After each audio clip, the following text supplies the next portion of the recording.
Bonjour à tous, c'est Hierophant du forum de traders francetrading.net. Donc on a un rendez-vous aujourd'hui avec quelques idées de trading que j'ai publiées sur TradingView. Mais tout d'abord, commençons par faire le débriefing des analyses que j'ai faites vendredi et voir un peu ce qui s'est passé.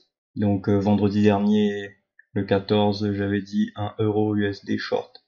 Donc voici la situation au moment où je publie l'analyse.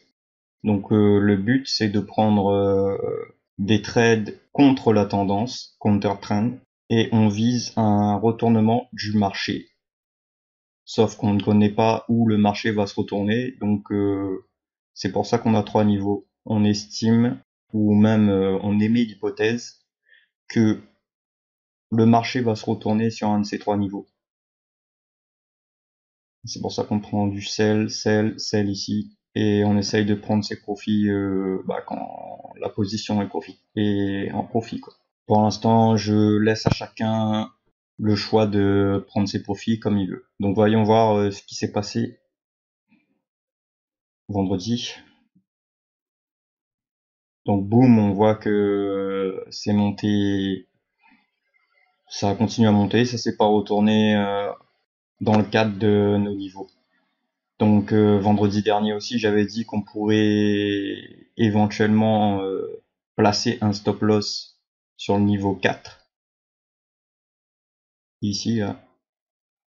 Donc là, on voit que si on avait mis un stop loss ici,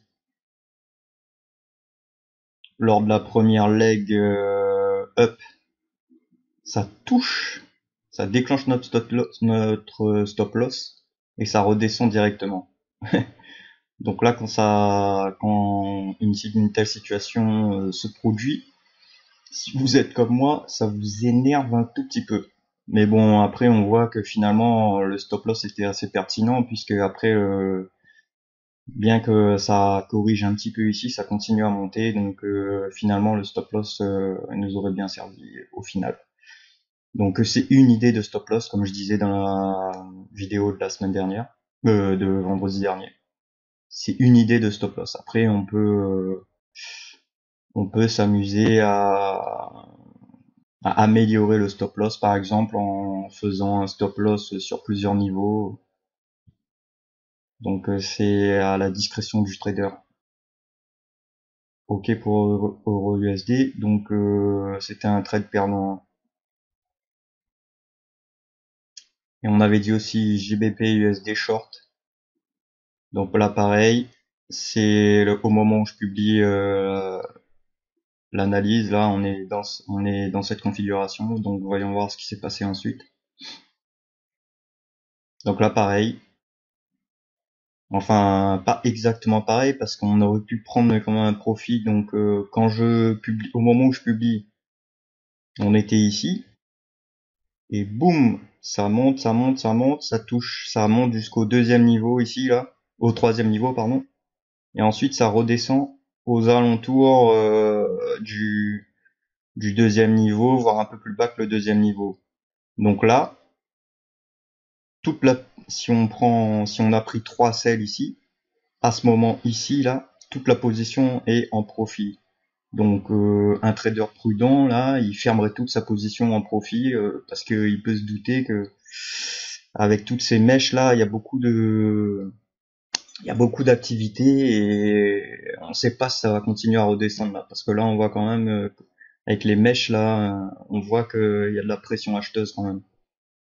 Donc la règle que j'utilise pour ce système, c'est de prendre le profit dès qu'on peut, de pas trop attendre.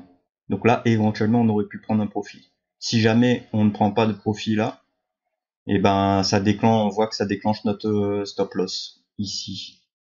Et ça nous énerve un peu parce que ça monte un petit peu plus que le stop loss, mais bon, pas vraiment. Et on dirait que ça continue, ça recommence à redescendre. Donc vraiment, le meilleur move ici, ça aurait été de prendre ces légers profits ici et sortir du trade gagnant au lieu d'attendre. Donc GBP USD, un profit était possible encore. Maintenant le BTC USD short, Bitcoin, on avait dit short. Donc voilà la situation au moment où je publie le matin. Voyons voir ce qui s'est passé.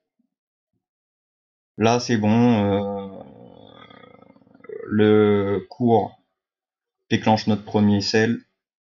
Ici, il est à 2 doigts de déclencher notre deuxième sell, mais le cours se retourne juste avant le niveau, donc a priori on n'aurait pas pris de deuxième sell. Mais bon, ensuite bon, bah, ça redescend et on peut prendre un profit quand on veut. Évidemment, faut pas trop attendre non plus parce que le lendemain, parce que l'analyse est valable seulement pour la journée. Donc éventuellement sortir à minuit maximum, quoi. Donc ici BTC, le Bitcoin short, on aurait pu prendre un profit aussi. Maintenant, j'avais dit aussi Tesla long. Tesla long. Tesla long, donc voilà, boum boum, c'est voilà ce qui se passe au moment où je publie. On attend l'ouverture le soir aux États-Unis. Et il monte direct. Bon, il a même pas eu le temps de déclencher notre achat ici. Donc bah, a priori, si on respecte bien les règles du système, on n'est pas rentré dans le trade. Voilà, c'était un peu voilà ce qui s'est passé un peu pour vendredi. Maintenant, voyons voir tout de suite l'analyse pour aujourd'hui. Donc aujourd'hui, on a un euro USD long. On essaiera de prendre des buys sur ces trois niveaux. Donc les trois niveaux sont 21,19, 20,99 et 20,72. Donc le train intraday pour l'instant est down et on espère un retournement sur ces trois niveaux. GBP USD, on a un long aussi. Donc là pareil, les trois niveaux sur lesquels on espère un retournement. Donc le premier niveau 40,77, deuxième niveau 40,61, troisième niveau 40,34. Je vous précise pas, mais bon, comme tout à l'heure, comme depuis vendredi dernier, je vous ai un peu aiguillé sur un stop loss. Donc vous pourriez mettre un stop loss là. C'est vraiment le stop loss basique de chez basique. Simple, on réfléchit pas. Boum, si ça descend plus que ça, on ferme tout. Après, libre à chacun de jouer avec cette idée et développer sa propre technique de sortie du trade en limitant au maximum les pertes. Donc voilà pour GBP USD. Donc pour le Bitcoin, pareil, on a un long. Bon, pour l'instant, la situation est celle-ci. Bon, le trend général, il est baissier, hein. Donc on espère un retournement sur un de ces trois niveaux, donc les trois niveaux 42 163 $, 39 389 $ et 34 899 $. Trend down, intraday. Ok, donc Tesla, on a un short aussi. Enfin, on a un short plutôt. Voici la situation. La situation, donc elle est telle que vous la voyez là. On espère un retournement sur ces trois niveaux. Le trend, donc le trend il est up, hein. Comme on est counter trend, nous on prend des sells dans un trend up. Et voici les trois niveaux, donc les trois niveaux 592, 606 et 628. Le niveau 1 c'est celui-là, le niveau 2 c'est celui-là, niveau 3 c'est celui-là. Ok, donc voici un peu mes idées de trading pour aujourd'hui sur ces quelques valeurs. On fera le débriefing demain, là, à peu près à la même heure. Je vous laisse les liens du forum et les valeurs des niveaux qu'il faut retenir dans la description. Si vous aimez bien ce genre d'analyse, n'oubliez pas de liker et partager, ça me donne un coup de pouce. Et n'oubliez pas de vous abonner à la chaîne et mettre la petite cloche surtout pour avoir l'analyse dès qu'elle sort, vous l'avez tout de suite et vous perdez pas de temps. Voilà, c'est tout pour aujourd'hui. On se retrouve demain et bon trade.